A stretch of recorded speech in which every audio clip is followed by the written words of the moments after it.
Under the soft, moody glow of vintage filament bulbs and neon beer signs, the Crescent Moon Tavern was already brimming with end-of-day patrons. The weathered walls bore the scars of countless nights, scratches from chair legs, scuffs from boots, and the faint outlines where old posters had once hung. The aged bar counter gleamed with a recent polish, reflecting the subdued lighting that gave the place a warm golden hue. A classic rock playlist played softly in the background, though one or two songs had that distinctly tinny sound that only an old jukebox can produce. In the far corners, groups of friends huddled in booths, murmuring about their workdays, relationships, or the latest local gossip. Even the occasional clink of glassware resonated like a gentle punctuation to their stories, a reminder that here people sought both escape and camaraderie. Despite the layering of voices, laughter, and background music, no one initially noticed the tall figure who stepped inside. Dwayne Johnson entered with quiet steps, his broad frame partially hidden beneath a simple black hoodie. He made a point to hold the door gently so it wouldn't slam behind him. This unassuming arrival served as a stark contrast to the man's well-known public persona. In film and on billboards, Dwayne appeared as a towering, unstoppable force, typically flanked by high-octane action sequences. Yet here he moved with a calm, almost introverted assurance, as if he were just another local dropping by for a quick drink. He paused just inside the doorway, letting his eyes adjust to the tavern's dim glow.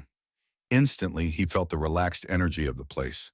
Conversations peppered with chuckles, the occasional wave between longtime regulars, and the hush of someone intently watching a sports highlight on the muted television above the bar. A faint smile curled on his lips. This was exactly what he needed. A space to blend in, somewhere he could enjoy a few moments of peace without fanfare. No paparazzi here, no red carpets, no movie premieres.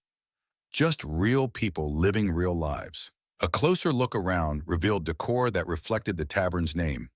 An aged crescent moon motif carved into wooden signs over the bar, and a series of photographs of moonlit cityscapes. All of it exuded a homely, well-worn charm. Stepping deeper inside, Dwayne passed a cluster of locals playing a casual card game, their laughter overshadowed by one particularly boisterous laugh that signaled a winning hand. The faint smoky hint in the air wasn't from cigarettes, those had been banned years ago, but rather from the wooden stove in the back that sometimes powered up in cooler weather. It infused the space with a nostalgic aroma reminiscent of old cabins and simpler times. He made his way toward the bar, quietly nodding at a few patrons along the way. One or two glanced up at his impressive silhouette, but apparently didn't connect him to the movie star he was. It was testament to the tavern's lighting and the unlikelihood of expecting a celebrity in their midst. Behind the bar stood Sandra, the middle-aged bartender with sharp eyes and an even sharper sense of humor. She wore a simple black t-shirt bearing the tavern's name, her hair pulled back into a neat ponytail. For her, the night so far had been a mix of mixing drinks, exchanging banter with regulars, and politely declining a few half-hearted flirtations. She spotted Dwayne, offered a brief nod of welcome, and asked for his order when he reached an empty stool. "Just a whiskey." "Neat," he replied, voice soft yet resonant. Sandra poured him a glass and he took it with a grateful smile. If there was any recognition flickering in her eyes, she kept it well under wraps. Dwayne settled onto the stool, savoring that comforting burn of good whiskey sliding down his throat. He allowed his senses to linger on the moment, the hum of conversation behind him, the quiet sizzle of something frying in the small kitchen, and the faint squeak of the old ceiling fan overhead. A lull in conversation began to spread through the tavern, not from anything Dwayne did, but rather something else happening on the far side of the room. A larger, barrel-chested man, Chase, appeared to be in the middle of some heated exchange. Dwayne caught his name in fragments of the raised voice drifting across the bar. Chase, sporting a snug black t-shirt that proudly displayed his muscular arms, had a presence that commanded attention. Yet the energy emanating from him felt edgy, even antagonistic, rather than congenial. He stood a head taller than the patrons around him, and his body language said he wanted that fact known. Leaning back against the bar with his whiskey, Dwayne studied Chase from a distance. The man's entire demeanor was the classic portrait of a bully. Arms that flexed a bit too often, a loud voice that refused to modulate, and a restless gaze that seemed to look for someone to provoke. Sure enough, Dwayne noticed a slender guy at an adjacent table, Adam, trying to hold his ground against Chase's verbal jabs. Adam wore a slightly rumpled dress shirt with the sleeves rolled up, a sure sign he'd arrived straight from work. His wire-rimmed glasses perched on his nose, and anxiety was etched into every line of his expression. Only half his drink remained, but Adam clutched the glass like it was an anchor in a storm. A few steps away, a small cluster of Chase's friends stood, forming a loose semicircle. Some looked entertained, one or two seemed uneasy, but none intervened.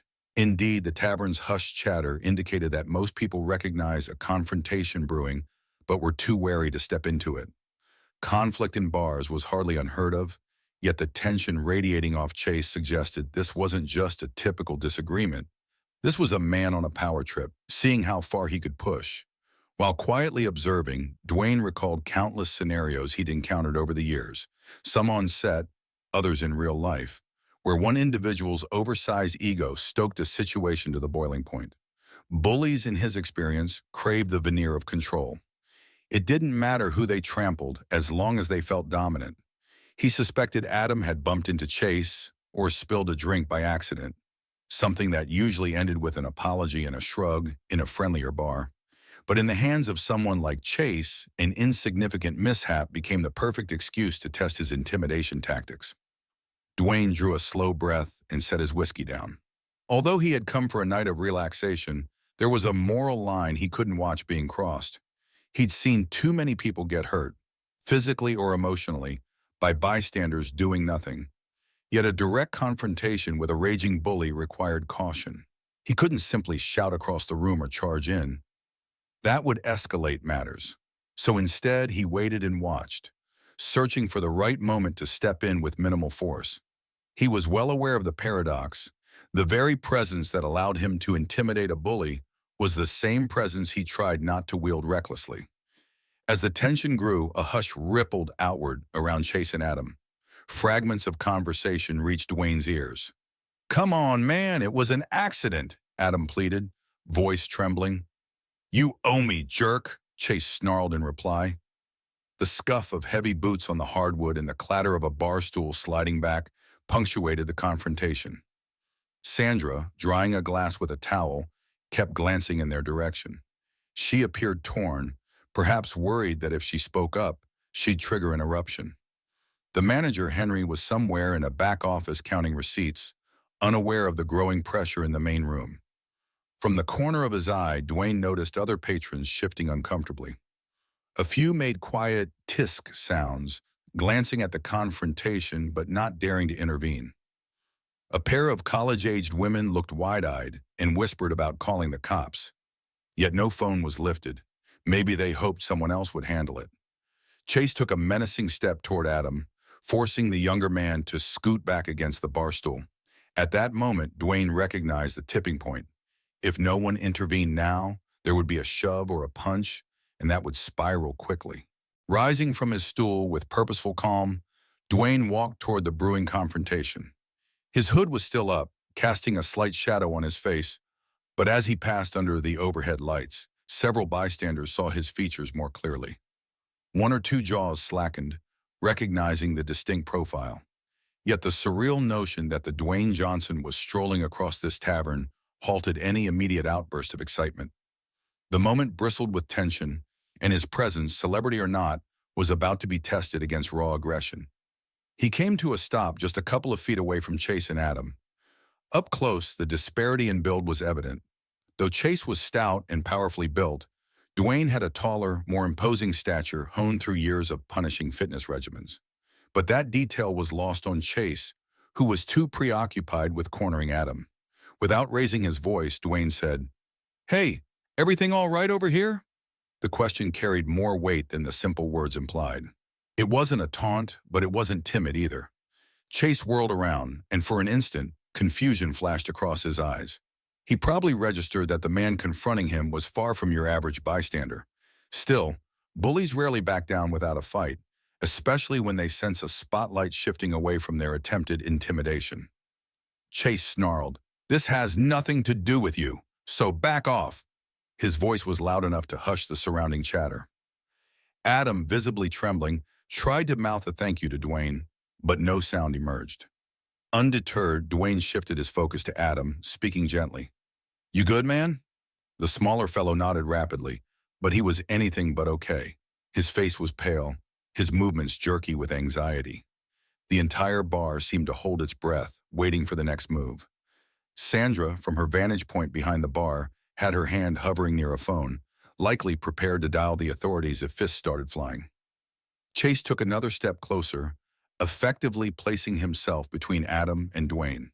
Didn't you hear me? He growled. Back off.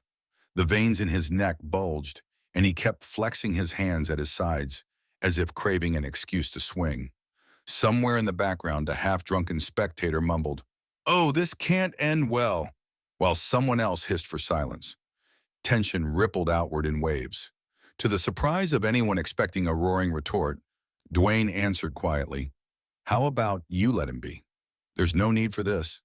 He stood firm, shoulders squared, but not clenched, arms relaxed at his sides.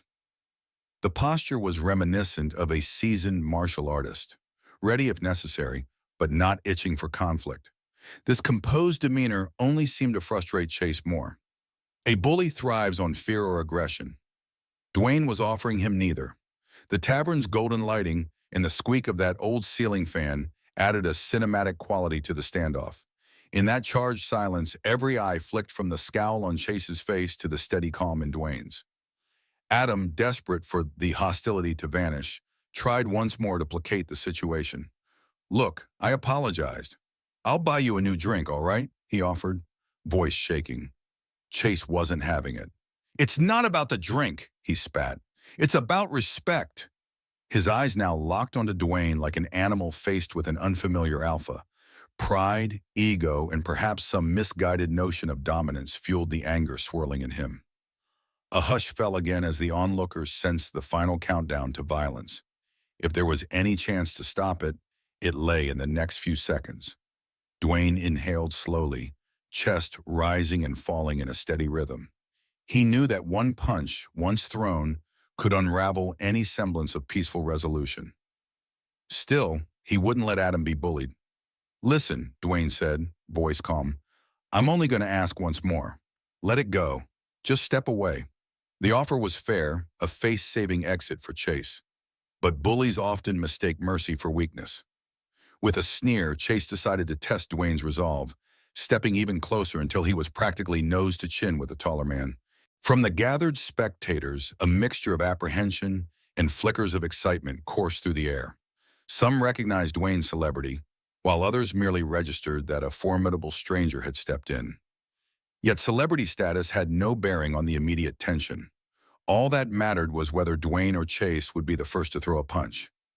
Adam, pinned by fear, teetered on the edge of panic. He clenched his half-empty drink as though it were a talisman to ward off violence. Chase curled his lip into a sneer. "Big hero, huh? You think you're tough?" His words dripped with the bravado of someone who'd relied on intimidation his whole life. He tilted his head, eyes flicking up, to meet Dwayne's, clearly annoyed that he had to look upward at all. This final inch of difference seemed to grate on him, like a physical manifestation of his overshadowed dominance. In the hush that followed, Dwayne didn't move. He didn't blink. His hands stayed at his sides, palms open, demonstrating he wasn't the aggressor. But behind that calm exterior, his reflexes were coiled, every muscle prepared for the reality that Chase might launch a sucker punch. It was a posture gleaned from experience. Stand firm, project control, but wait for the other side to escalate before reacting. One of the cardinal rules he'd learned both in real scenarios and stunt training was to avoid firing the first shot. If there was a way to diffuse the situation, it had to remain open as long as possible. Unfortunately, that mercy rarely appealed to a hothead. Sure enough, in the split second of silence, Chase lunged forward with a meaty swing aimed at Dwayne's torso. To bystanders, the motion came as a blur, a flash of muscle, a hiss of breath. But to Dwayne's trained eye, each telegraphed movement was painfully clear. The shift of weight onto Chase's front foot, the coil of the hips, the tightening of that right shoulder. With a quick pivot, Dwayne sidestepped the blow, deflecting it with a forearm in a crisp, controlled motion. Chase's momentum carried him off balance. A chorus of gasps erupted from the onlookers. Some expected Dwayne to counter with a devastating strike of his own, but he didn't. Instead, he let Chase stumble past and used a guiding push on the man's back. Not enough to hurt, just enough to ensure he ended up facing away momentarily, thwarting a second follow-up punch. Glasses clinked on the tables as startled patrons instinctively pulled back, freeing an impromptu clearing in the tavern's center. Chase, eyes wild with anger and embarrassment, recovered quickly. "What the?" he snarled, turning with fists raised. In that instant, he recognized that the man he challenged was neither frightened nor overeager to brawl. This wasn't the typical tough guy in a bar routine. Everyone in the tavern felt it, an undercurrent of genuine capability in Dwayne's stance. Chase's chest heaved. He took a second to glance around, noticing how many sets of eyes were on him.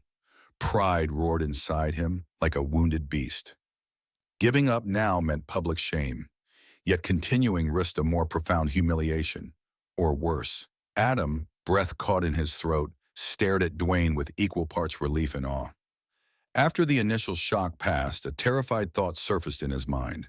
If Chase kept escalating, someone might get seriously hurt. He knew all too well how bullies thrived on fear and craved a dramatic finish.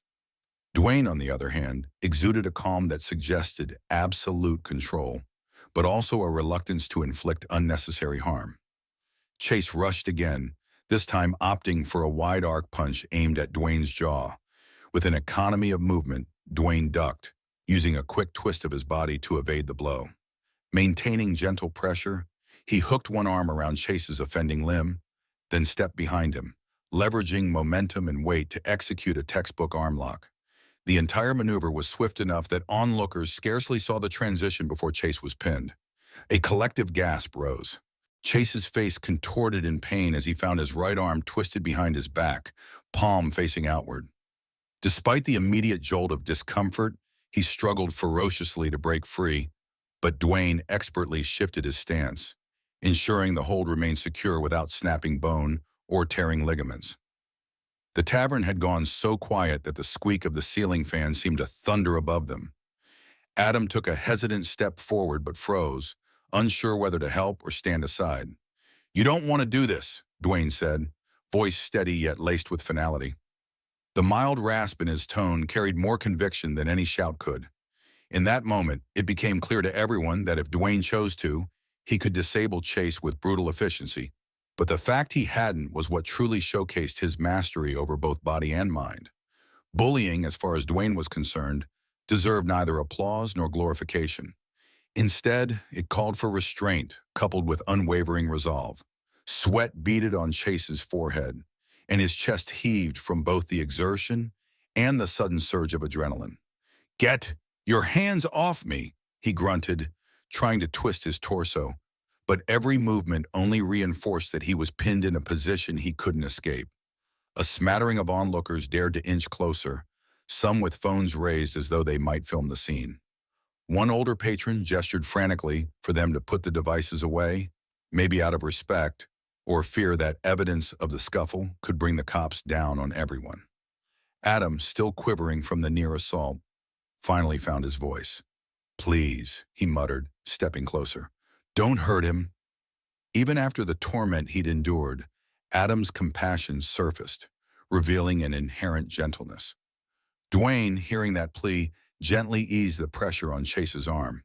He wasn't there to dole out vigilante justice. He only wanted the aggression to stop. Chase's face twisted with a mix of anger, humiliation, and the sting of a bruised ego. A hot flush rose along his neck, creeping into his cheeks. He shot daggers at Adam as if blaming him for the entire fiasco, but he couldn't tear free from Dwayne's iron hold. The rest of the tavern watched in rapt silence, minds spinning with the realization that one of the world's most recognizable action stars was manhandling a local bully right before their eyes. Breaking the deadlock of tension, Dwayne spoke again. "I'm letting you go in 3 seconds. You can choose to walk out of here, or you can keep fighting and end up hurting yourself worse." His voice remained calm, yet the underlying warning was unmistakable. A murmur ran through the crowd, relief mixed with concern. Sandra, behind the bar, shot a worried glance toward the front door. At some point, she'd had the presence of mind to wave at Henry, the manager, who now stood in the corner, watching, face set in stern lines. Slowly, Dwayne began his count. One, he relaxed his grip ever so slightly, giving Chase a taste of freedom. If he tried something stupid, the hold would tighten again. Chase trembled, eyes flicking left and right, as if measuring his chances. 2. Another micro-release in tension. The watchers seemed to collectively hold their breath. In the background, a bottle or glass clinked, the only sound cutting through the hush. 3. True to his word, Dwayne fully released Chase. The instant the hold was lifted, Chase wrenched his arm away, face contorting in fury. For a split second, everyone braced for the possibility of a wild punch or a lunge. But Chase, now free, only staggered a step. The sudden emptiness where he'd been pinned was enough to remind him that another attempt might end even worse. Chase's glare burned with unspent anger. His arm throbbed, reminding him of how close he'd come to a more painful outcome. Pride demanded he say something menacing to save face, but his options were limited.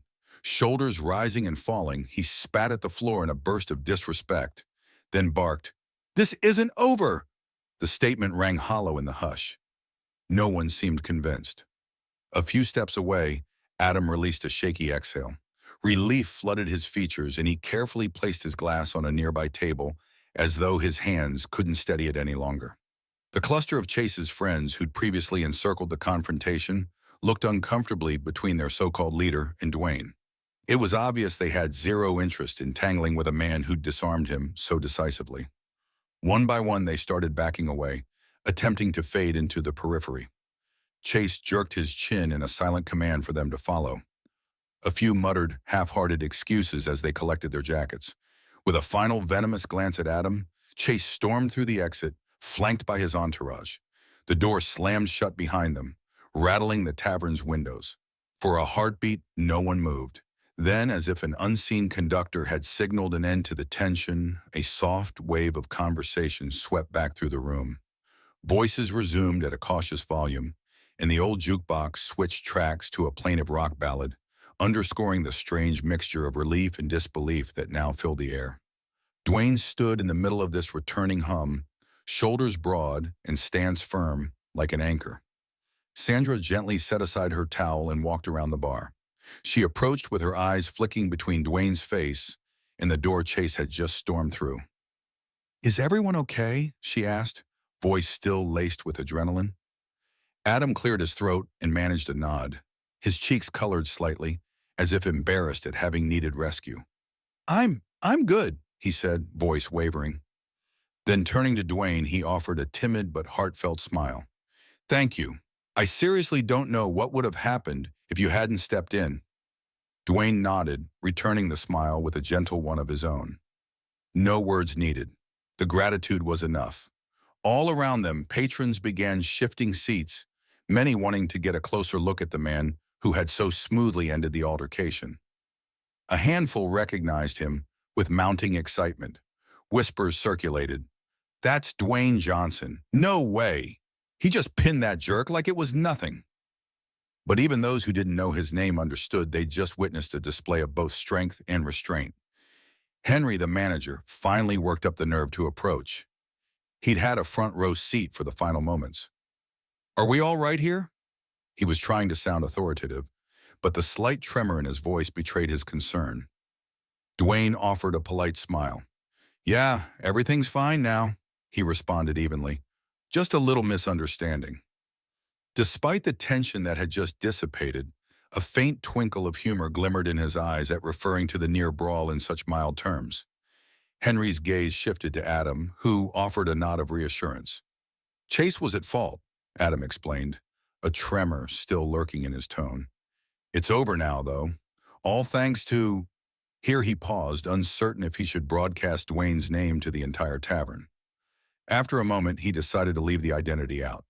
"All thanks to him," he concluded. Relief settled on Henry's face. We don't get that kind of trouble here often, he said apologetically. He's come in a few times, always with some attitude, but never that bad. He shot Dwayne a grateful look. Thank you for stepping in. Dwayne acknowledged the gratitude with a small inclination of his head. With the immediate threat removed, the bar's patrons began to find their voices again. A few drifted over to Adam, asking if he needed anything. A glass of water, some ice, a place to sit and calm down. Sandra, sensing the tension still coiled in the air, promptly busied herself with a fresh batch of drinks. She filled a tall glass of water for Adam, who accepted it gratefully, and slid a complimentary beer toward Dwayne. On the house, Sandra said with a grateful smile. Thanks for what you did.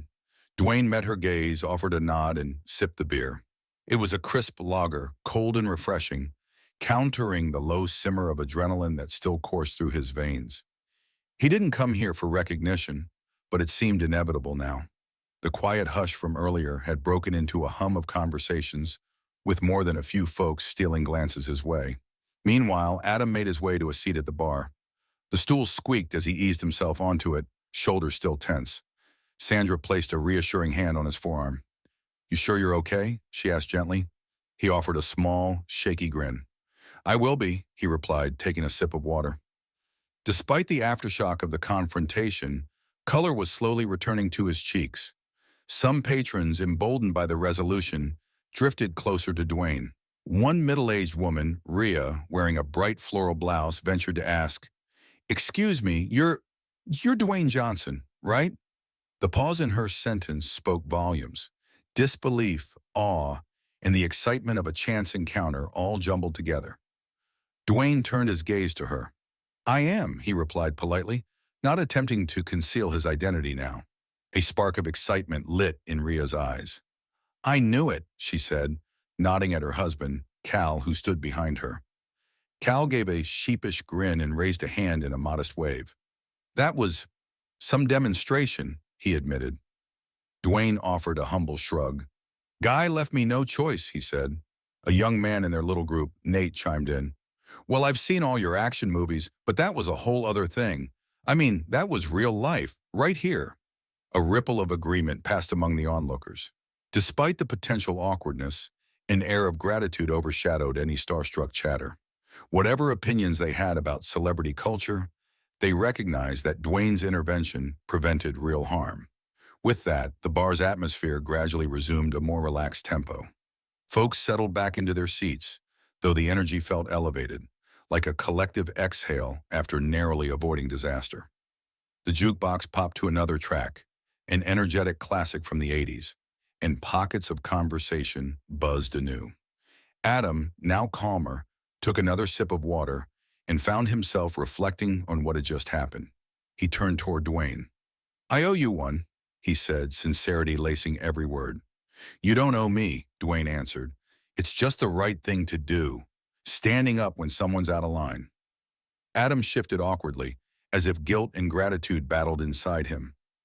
I just froze, he confessed. I've never been in that kind of situation. Part of me was so scared. I didn't know if I should fight back or just apologize more.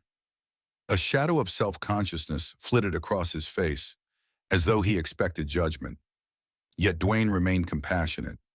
Fear's natural, he said gently. Most times you de-escalate by talking. That's smart. But some people, like Chase, don't listen to reason. Adam nodded, eyes distant with recollection. I thought for sure he was going to. His voice trailed off, the unspoken word being attack.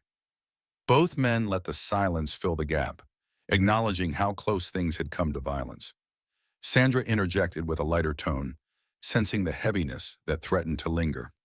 Well, at least now we know we need a better plan for dealing with troublemakers, Henry, she called to the manager, who was making his way behind the bar.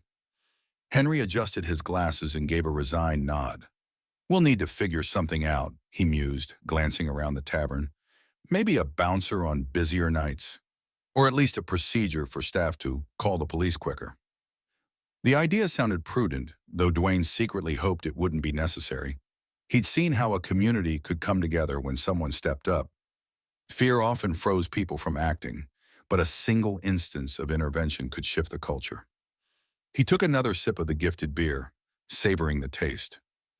Outside the tavern's windows, the night pressed in, streetlights glowing, cars rolling by, and no sign of Chase or his friends returning. In the aftermath, the tavern's chatter grew livelier. Relief had a way of bonding people, and nearly everyone wanted to share their angle of the story. Several of the younger patrons leaned toward each other, excitedly recounting the moment Dwayne sidestepped Chase's punch. "I've never seen someone move so fast," one of them exclaimed, while another claimed he made it look like a scene straight out of one of his movies. Those who'd arrived too late to witness the scuffle tried to piece together the event through animated reenactments by those who had. The overall consensus was a blend of admiration for Dwayne's calm composure and astonishment that a local bar had just witnessed such a cinematic moment. Some recognized an irony in the entire scenario. In blockbusters, Dwayne Johnson was known for massive battles, improbable stunts, and save-the-world storylines. Here, he'd performed a comparatively small-scale intervention. But the stakes for Adam had been very real, and the intangible tension that bulged behind bar fights could have led to dire consequences. The scale was smaller, the significance to those involved immense. Meanwhile, Adam sipped his water, eyes still occasionally darting to the entrance, as if half expecting Chase to burst back in. The memory of the man's venomous stare lingered, but each time he looked at Dwayne, he found reassurance. Can I get you another drink?" Adam finally offered, as if wanting to reciprocate the help he'd received. Dwayne smiled, shaking his head. "I'm good, thanks. Maybe later."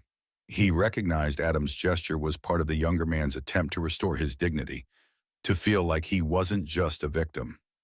Sandra chimed in. "We should probably get you some food, Adam, something to calm your nerves." She glanced at Dwayne. "You too, on the house." Dwayne opened his mouth to protest but saw the steely resolve in her gaze. This was her way of repaying a debt for protecting the tavern's peace. Relenting, he nodded. "Thanks, Sandra. That's nice of you." She scribbled an order on a small pad, likely chicken wings or a burger from the modest kitchen in the back, then gave a quick wave to the cook. As the jukebox cycled to a more upbeat tune, a few folks ventured to approach Dwayne. One couple, Allie and Nick, introduced themselves briefly, praising his calm approach. "I honestly thought fists were going to fly left and right," Nick said. Allie nodded in agreement, adding, "You barely used any force at all. It was, like, surgical." Dwayne thanked them for their kind words, though he downplayed his role. "I'm just glad it didn't go too far," he said. That was enough to satisfy their curiosity before they meandered back to their table, still glowing with excitement over the chance encounter. Not far away, Henry huddled with Sandra, discussing how to handle future incidents. It was clear the tavern had never really planned for serious altercations. They'd had rowdy patrons before, sure, but never a situation that escalated so quickly. Henry scratched his head. "We need guidelines," he muttered. "Like a real plan. If I had known, I would have come out sooner. Maybe I could have done something." Sandra placed a comforting hand on his shoulder. "Don't beat yourself up. We handled it this time. But yeah, we'll talk it through." For a brief moment, Dwayne was left to his thoughts. He swallowed another sip of beer, feeling the warmth spread through his chest. As a recognized movie star, he was used to stepping into roles that required him to be the tough guy. In real life, it wasn't about grandstanding or showmanship. It was about preventing harm. A flicker of satisfaction pulsed through him. He could have walked away and let Adam fend for himself, but that went against every principle he held about using strength for good. Across the room, Adam began talking with a couple of acquaintances who reassured him that the fault was entirely Chase's. The younger man still wore lingering traces of shame. He hadn't been able to stand up for himself. But a new determination sparked in Adam's eyes, one that hinted he might not let himself be cornered again so easily. Moments later, Sandra arrived with a plate of crispy fries and a basket of wings, setting them between Dwayne and Adam. The savory aroma immediately filled the space around them. "Eat up," she encouraged. "Trust me, it helps." Though the statement seemed playful, it also held an undercurrent of motherly concern. Adam took a wing and bit in cautiously, as if half expecting some new commotion to erupt. When none did, he let out a slow breath, apparently relaxing for the first time in what felt like ages. With the tension dissipating, Dwayne turned slightly on his stool so he could face Adam more directly. "How long have you been coming here?" he asked, partly to steer the man's thoughts away from the altercation. Adam finished chewing and shrugged. "A few months. Moved into a new apartment down the block, and a coworker recommended this place." He glanced around, noticing how the environment regained its cozy vibe. "It's usually real chill. I guess I had bad luck tonight." A self-conscious chuckle followed. Dwayne gave an understanding nod. "One jerk doesn't define the place," he said, gesturing at the tavern's warm lighting and friendly patrons. "Seems like a good spot to unwind." Adam smiled slightly, scanning the room as if seeing it through Dwayne's eyes. Indeed, this was the same welcoming bar he'd come to appreciate, minus the ugly cameo from a raging bully. "Yeah," Adam agreed. "I think, despite everything, I'll still come here. The staff's great, and the people, are nice, present company included." He offered a gentle laugh that sounded lighter than before. From the table behind them, Rhea and Cal were quietly discussing the drama with a pair of older regulars. Their conversation, carried on in hushed tones, circled back to the subject of how certain individuals used intimidation tactics to feel powerful. Cal's voice carried a bit when he said, "You never know what folks are dealing with, but that guy, Chase, he was looking for a fight." Rhea responded, "Well, he sure found the wrong person to mess with tonight." The talk made Adam shift uncomfortably.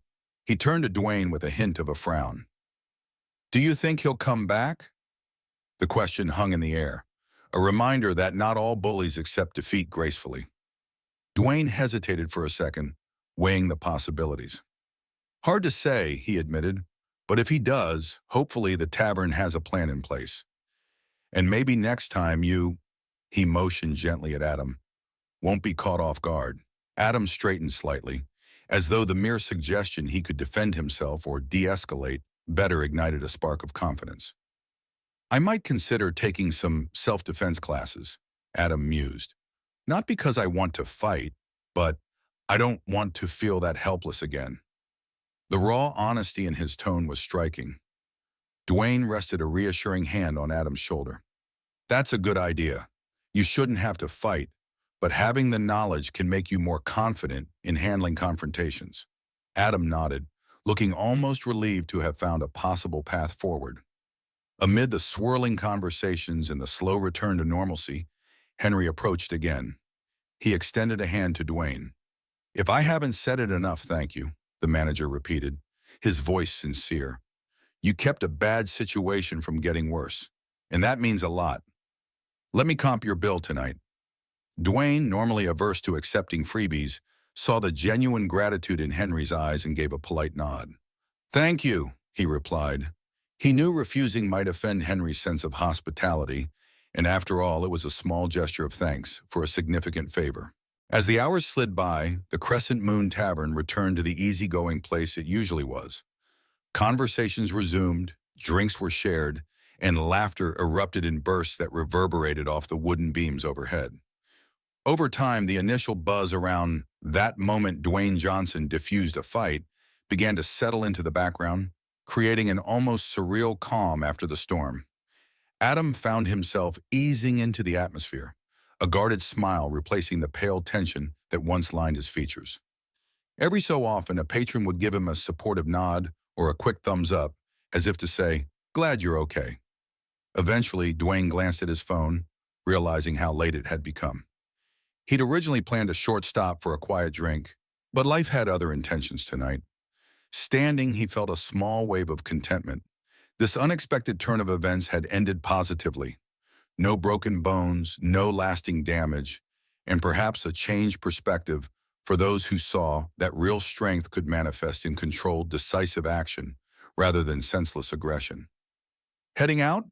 Adam inquired, rising to his feet as well. Dwayne nodded. "Yeah, got an early morning tomorrow, but I'm happy you're all right." They shook hands, and Adam's grip, though slight compared to Dwayne's, conveyed deep gratitude. "Seriously, thank you again," Adam murmured, his voice touched with emotion. For him, that night wasn't just a close call. It was an eye-opening experience about vulnerability, courage, and the importance of stepping in. As Dwayne made his way toward the door, Sandra and Henry both waved goodbye. "Take care," Sandra called. "And if you're ever in the mood for wings and a cold beer, you know where to find us." That final note contained an odd comfort. Dwayne flashed one of his signature smiles. "I'll remember that," he promised. Outside, a brisk night breeze greeted him. The city lights glowed under a half-moon sky, and a swirl of distant traffic underscored the urban backdrop. The door shut behind him with a gentle click, leaving the tavern's patrons to recount the evening's events among themselves. Within days, the tale had spread beyond the tavern's walls. Regulars told the story to coworkers, family, and friends, often with colorful embellishments. How Dwayne Johnson barely lifted a finger and pinned the guy, or how one glare from him made the bully practically shrink. Facts sometimes merge with fiction, but the heart of the incident remained the same. A man who could have escalated the situation chose to diffuse it with a controlled response, preventing real harm. Word even reached other local bars, prompting a mixture of skepticism, sure that happened, and admiration. If it's true, that's some serious skill. Chase, for his part, vanished from the Crescent Moon Tavern's landscape. Henry heard vague rumors that he was nursing his ego, maybe licking his wounds in some other bar, or bragging about how he would have won if no one had blindsided him. Few believed him, especially those who had witnessed his defeat firsthand. His friends quietly distanced themselves, claiming that they'd never condoned his behavior to begin with. Adam, on the other hand, discovered that the incident sparked a subtle but significant shift in his life. True to his word, he signed up for a self-defense class at a local gym. Initially nervous, he found a sense of empowerment in learning simple techniques, moves reminiscent of how Dwayne had expertly locked Chase's arm. He didn't seek out further conflict, but each session reminded him that knowledge could conquer fear. In the process, he found himself walking taller and carrying less anxiety about worst-case scenarios. Back at the tavern, Sandra and Henry instituted small but meaningful changes: staff training sessions on de-escalation, a better protocol for handling aggressive behavior, and a quiet reminder to their patrons that they looked out for one another. The phrase, "we're all neighbors in here," became an informal motto, scribbled on a chalkboard under the weekly specials.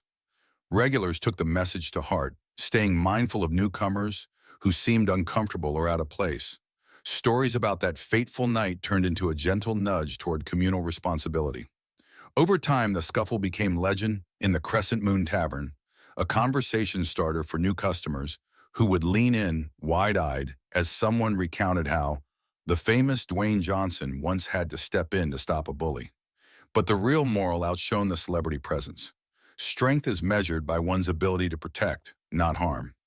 Adam would occasionally catch himself smiling at that memory. What could have been one of his worst nights had, in an odd twist, become an inspirational turning point. And so, life went on. Dwayne Johnson continued his packed schedule of filming, training, and charitable work. Yet whenever he found himself in that part of town, he'd think of the tavern, of a man named Adam whose resilience was sparked rather than snuffed out, and of a community that learned how quickly they could come together against a bully. A quiet sense of fulfillment would settle over him, knowing that sometimes the simplest acts of intervention can leave the loudest echoes. Because in the end, heroism isn't defined by how many people see it happen, but by the impact it has on the people who need it most.